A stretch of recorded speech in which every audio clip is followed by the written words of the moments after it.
আল্লাহ তাআলা বলেন ওয়াজআলনাল লাইলা লিবাসা, আমি রাতকে দিয়েছি তোমাদের ঘুমানোর জন্য।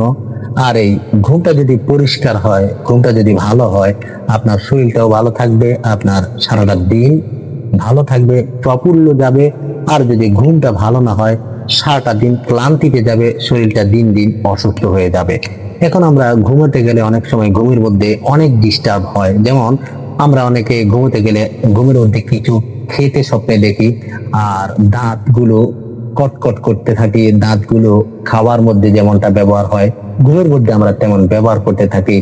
দাঁত গিজ গিজাতে থাকি। এই সকল কারণে আরামের ঘুম হয় না, শান্তির ঘুম হয় না। এই সমস্যা থেকে আপনি যদি উত্তরিত হতে চান, আপনি একটা ছোট্ট আমল করে ঘুমাবেন, ইনশাল্লাহ স্বপ্নের মধ্যে কিছু খেতে দেখা এবং স্বপ্নের মধ্যে দাঁত চিবানো, দাঁত কটকট করা, এই ধরনের সমস্যা হবে না। আপনি ঘুমানোর আগে আল্লাহ তাআলার গুণবাচক নাম সম্বলিত এই দোয়াটি 101 বার পাঠ করবেন। উঁচু অবস্থায়, ওযু অবস্থায় 101 বার এই দোয়াটি পাঠ করবেন। সুবহান কুদ্দুসুন রব্বুনা ওয়া রব্বুল মালাইকাতি ওয়ার রূহ। আবার বলছি, সুবহান কুদ্দুসুন রব্বুনা ওয়া রব্বুল মালাইকাতি ওয়ার রূহ। এই দোয়াটি 101 বার পাঠ করে ওযু অবস্থায় ঘুমাবেন, ইনশাআল্লাহ ঘুমের মধ্যে কোনো কিছু খেতেও দেখবেন না, ঘুমের মধ্যে আপনার দাঁতও কাটবেন না, আপনার ঘুমটা শান্তির ঘুম হবে।